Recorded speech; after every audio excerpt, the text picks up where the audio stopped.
No, I'm just playing. I've got no slow motion. If you like this hairstyle, please stay tuned and I will show you how I achieved this style. Thanks, you guys. Coming today to share with you another crochet braid tutorial, and I haven't done this here. I've done it before, but I haven't done it on camera. So what we have here is the finger roll, the 22 inch, and I have it in a TT33, and this is the color. You barely can see it. It's like it's dark. And I also have finger roll 22 inch in the 30, and I also had some leftover finger roll in the number 2, and I'm going to use some of that, you know, for the different colors. I'm on my natural journey, and here's the pic.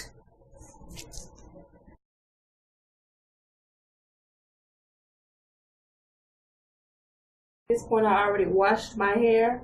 I already done a crochet braid tutorial, but I'm going to be doing another one because I had a bunch of questions in my last video that I didn't say what I did in other videos, so I'm just going to recap in this one.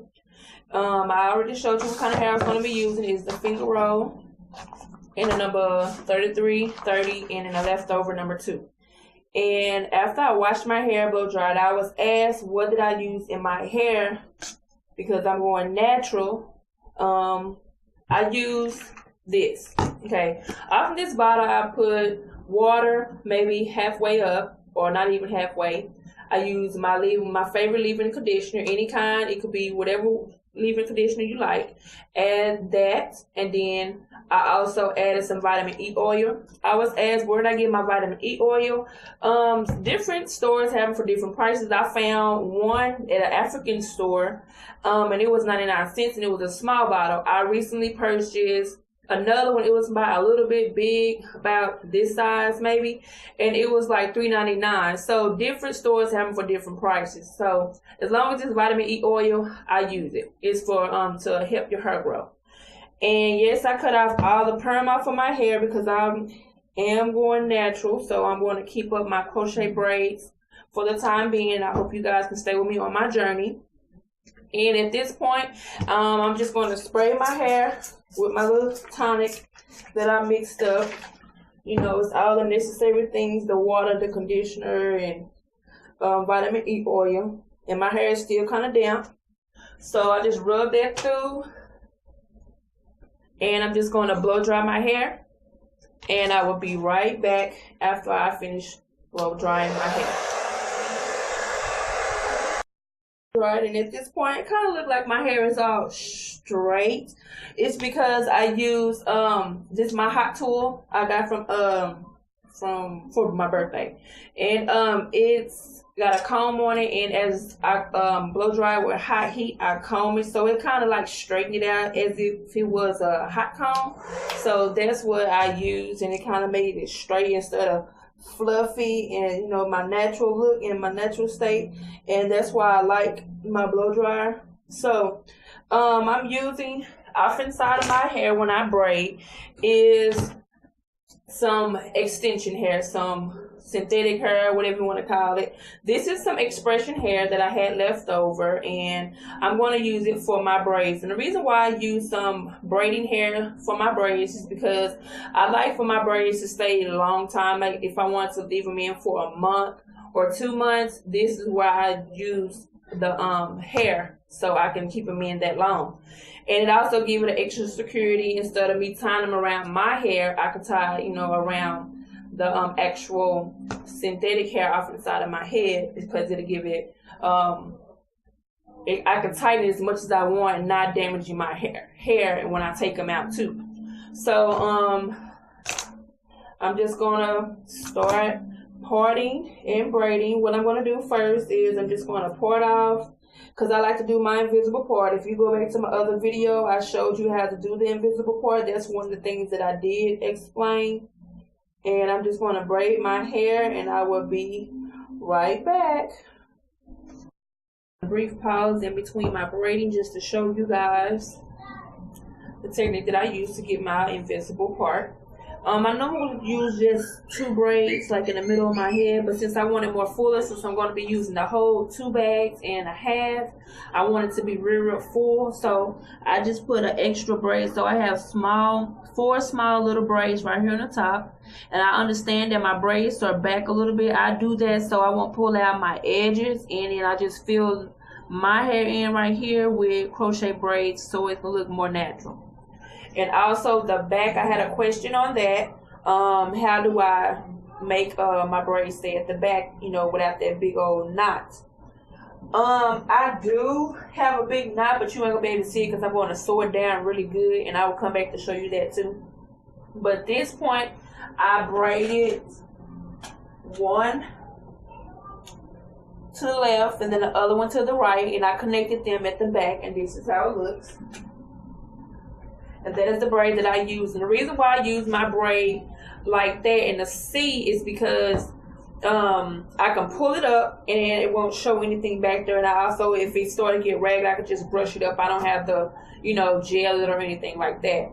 So I'm just going to finish braiding. I'm going to come back when I'm finished braiding, and I'm going to show you how I sew my hair down up under my crochets. After I finish braiding all my braids, I'm just going to attach the one that is loose at the back, from the back 2 rows, and braid it across all the braids together. And this is what I'm doing. And I'm just pretty much grabbing them as I go and just braiding them really, really tight to make them as flat as I can.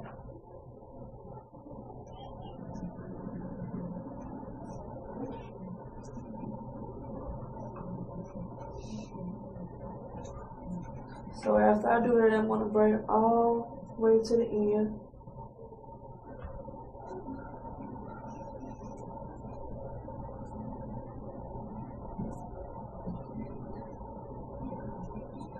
Okay. And as you can see, this is how my braid looks. And what I'm going to do with this part, I'm just going to twist it really flat.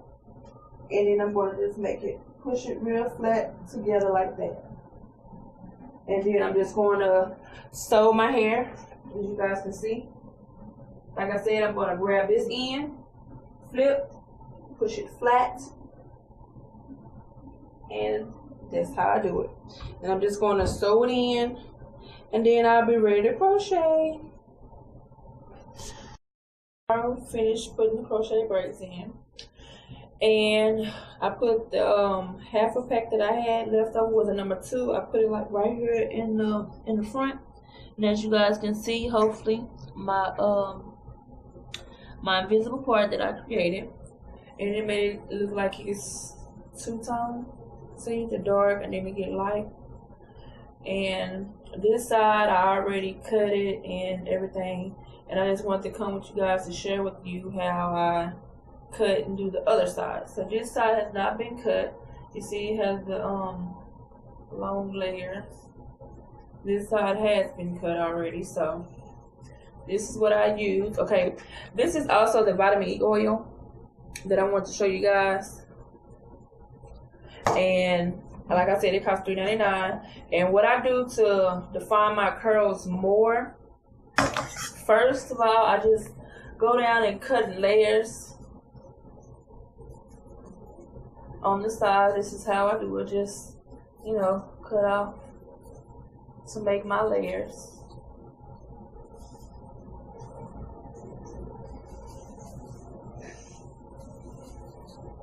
Okay, once I finished cutting it how I want it, I make sure that they're even.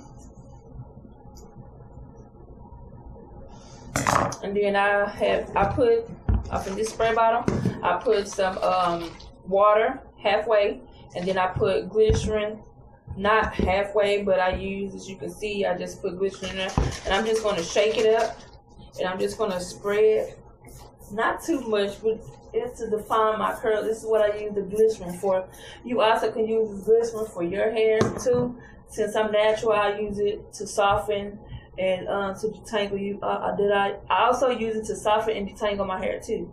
So this is what I do to define the curls. You spray the glycerin on, and then you can just get a strand of hair and you can just twist and it will define the curl like that. You can do your whole head like that, like if you want to an event or whatever. But I just normally do it towards the front of my head.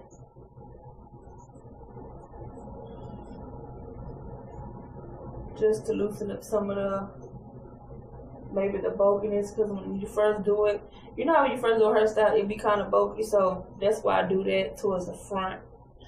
And that's how I cut and layer my hair. And thank you guys. This is how it looks from the front. This is how it looks at the back. And this is also how it looks when I braid my braid across at the back. This is what I do. So I'm able to put it up in a ponytail. And I also, when I use medium braids, I work with small pieces. Why I work with small pieces? Because the style tends to last longer. So if I had big braids, I would use small pieces. Small braids, I would use bigger pieces. So this is how it looks up. Of course, it's freshly done, so it got like a little hump. This is how it looks at the back, with me braiding it across the back, and that's what I like. So thank you guys. Rate, comment, and subscribe.